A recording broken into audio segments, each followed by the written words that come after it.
Begitu pria itu meluncur kereta gantung, sabuk pengamannya langsung robek dengan hebat. Tapi dia masih tidak tahu apa yang terjadi. Hasilnya baru setengah jalan, masalah terjadi. Dia dengan cepat meraih kawat baja di atas. Meski terhenti sementara, kini sudah terlambat. Pria itu sangat ketakutan. Gunakan kakinya dengan cepat untuk meraih kawat baja, sekaligus berteriak minta tolong dengan keras. Namun ketika tim penyelamat tiba, dia benar-benar kelelahan. Melihat itu, petugas penyelamat hanya bisa menjepitnya erat-erat. Namun kurang dari 2 detik kemudian, pria itu sudah tidak punya tenaga lagi. Sang istri menyaksikan semuanya dengan matanya sendiri. Dia segera meminta staf untuk memanggil ambulans. Sedangkan dia sendiri, dia berlari menuruni lereng bukit. Berdasarkan posisi kawat baja tersebut, perkirakan di mana suaminya akan jatuh. Kemudian angkat telepon dan hubungi suaminya. Berdasarkan nada deringnya, dia dengan cepat menemukan pihak lain. Namun anehnya, setelah memasukkan suaminya ke dalam ambulans, staf medis segera mencoba segala cara untuk mencegahnya masuk ke dalam mobil. Karena keduanya bepergian bersama, wanita itu tidak mengerti apapun. Agar tidak memperlambat proses darurat, wanita tersebut tidak sempat berpikir banyak. Segera setelah meminta kartu nama rumah sakit, dia segera mendesak mereka untuk segera pergi. Kemudian dia melompat ke atas sepeda motor, ikuti tepat di belakang mobil. Namun baru setengah jalan, tiba-tiba sebuah mobil melaju keluar. Sebelum dia sempat bereaksi, dia didorong ke tanah. Saat dia berdiri, ambulans sudah menghilang dari pandangannya. Sepertinya ada yang memanipulasi masalah ini. Benar saja, setelah wanita itu sampai di rumah sakit, resepsionis segera memberitahunya bahwa saat ini tidak ada ambulans ke sini.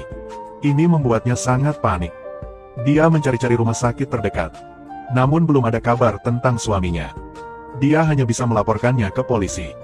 Di luar dugaan, pihak lain hanya menyuruhnya mengisi aplikasi, lalu menyuruhnya pulang dan menunggu kabar.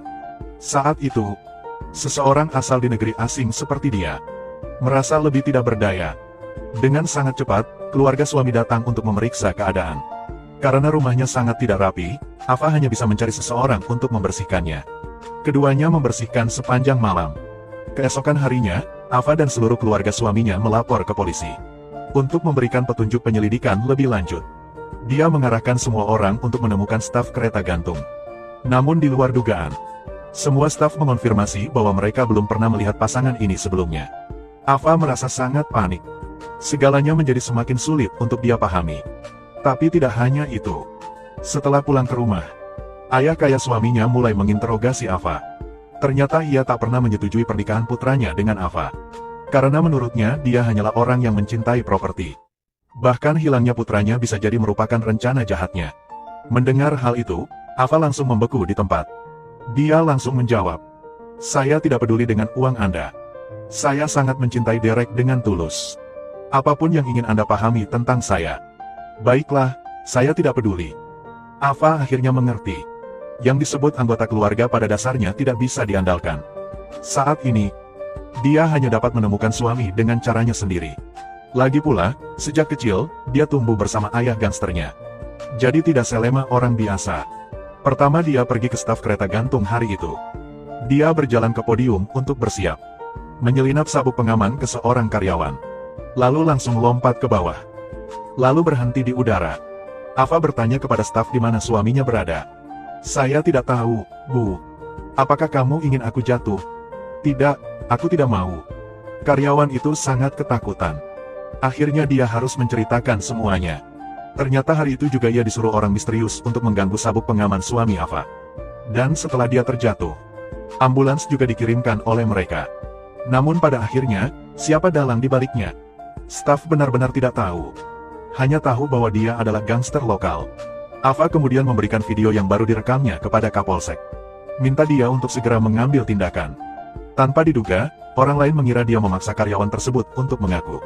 Maka ia segera memanggil anak buahnya untuk menangkap Ava. "Sekarang, cepat letakkan tangan Anda di belakang punggung." "Apa?" Karena marah, Ava meninju polisi itu. Awalnya dia bermaksud berurusan beberapa lusin sendirian. Namun sayang lawannya terlalu ramai. Tidak peduli seberapa keras dia berjuang, dia tetap ditangkap hidup-hidup pada akhirnya. Polisi segera memborgol Ava, lalu biarkan seseorang mengantarnya kembali negeri. Tapi suaminya dalam bahaya. Ava tidak bisa meninggalkannya sendirian. Jadi dia meminta untuk pergi ke kamar mandi. Kemudian dengan alasan tidak bisa melepas celananya, ia meminta bantuan polisi. Melihat itu, polisi itu langsung tertawa mesum. Siapa sangka detik berikutnya, Ava mengambil kunci dan membuka borgolnya sendiri. Lalu cepat lari ke buritan kapal. Tanpa ragu-ragu, langsung terjun ke laut. Mulai saat ini, tidak ada yang akan menghentikannya untuk mencari suami. Setelah bertanya kepada pengemudi, dia pergi ke sarang organisasi. Mereka menyergap di bar-bar tempat mereka sering berkumpul. Setelah beberapa hari menunggu, benar saja sudah melihat staf medis hari itu. Tanpa mengucapkan sepatah kata pun, dia langsung mengikutinya. Namun pada akhirnya Ava tetap ditemukan oleh musuh. Untungnya hanya butuh 2 detik bagi Ava untuk menanganinya. Kemudian dibawa interogasi Ava. Preman itu mengakui semuanya. Tapi dia hanya sebagai orang pendukung. Pria botak adalah dalang sebenarnya. Jadi Ava menggunakan ponselnya untuk memancing pria botak itu ke lokasi penyergapan. Lalu dia tiba-tiba menyerangnya, membuatnya tidak bisa bereaksi. Menggunakan kekuatannya, Ava memaksanya untuk mengungkapkan keberadaan suaminya. Tanpa diduga, kepala botak itu mengeluarkan pisau tajam, meraih rambut Ava dan dengan cepat menjepitnya ke tanah. Saat Ava hampir harus meninggalkan dunia ini, dia kebetulan mengambil pistolnya di tanah. Tak lama kemudian polisi tiba di lokasi kejadian.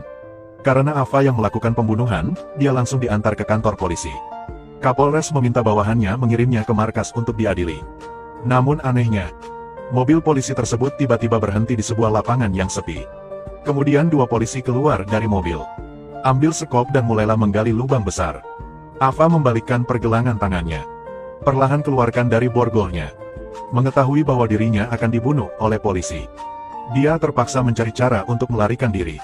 Menunggu petugas polisi berkulit hitam itu membukakan pintu, Ava langsung bergegas menyerang lawannya. Segera ambil nyawanya, lalu segera serang orang yang tersisa, menyebabkan dia tidak punya waktu untuk bereaksi. Setelah membunuh 2 polisi, Ava menyelinap ke rumah kepala polisi. Melihat putrinya diancam, Kapolres terpaksa memberikannya senjatanya. Lalu katakan yang sebenarnya. Ternyata suami Ava ada di tangan bos Silvio. Namun kenapa dia diincar oleh Silvio juga tidak diungkapkan kepadanya. Karena ini adalah suap. Satu-satunya yang dia tahu adalah Silvio mengidap penyakit aneh. Setiap hari dia harus pergi ke rumah sakit untuk diperiksa. Tanpa mengucapkan sepatah kata pun, Ava pergi ke klinik keesokan harinya. Meskipun dokter tidak memperhatikan, dia menutupi kepalanya dengan kantong plastik. Kamu hanya perlu menjawab 1 pertanyaan untukku. Apa yang kamu lakukan pada suamiku? Saat ini dokter takut setengah mati. Buru-buru meminta Ava untuk mengampuni nyawanya. Namun saat ini kamera pengintai tiba-tiba mengeluarkan suara. Ava berbalik dan langsung melihat Silvio dan juniornya. Melihat mereka mendorong suaminya ke ruang operasi, Ava segera berdandan seperti perawat. Silvio langsung bertanya dengan curiga. Siapa kamu? Saya perawat baru, saya dari Amerika, informasinya sepenuhnya benar. Namun melihat wajah Ava, pria botak itu langsung curiga. Kemudian dia secara pribadi memeriksa tubuhnya. Ya Tuhan, paha ini kuat sekali. Karena tidak menemukan apa yang mencurigakan, Silvio segera lengah. Namun begitu memasuki ruang operasi, Ava mengambil pistol yang disembunyikan di bawah tempat tidur. Jangan bergerak. Berikan aku pistol itu. Berlutut. Sudah kubilang padamu untuk berlutut. Siapa kamu? Saya istrinya. Melihat Ava yang begitu agresif, Silvio akhirnya menyadari siapa dirinya. Ternyata dia mengidap penyakit yang sangat membutuhkan transplantasi sumsum tulang. Namun kami masih belum menemukan seseorang dengan golongan darah yang tepat. Silvio secara tidak sengaja mengetahui bahwa suami Ava memiliki golongan darah yang sama dengannya. Jadi dia diam-diam mengaturnya. Tapi Ava tidak mau mendengar penjelasannya. Dia mendorong suaminya keluar dan segera mengunci pintu ruang operasi.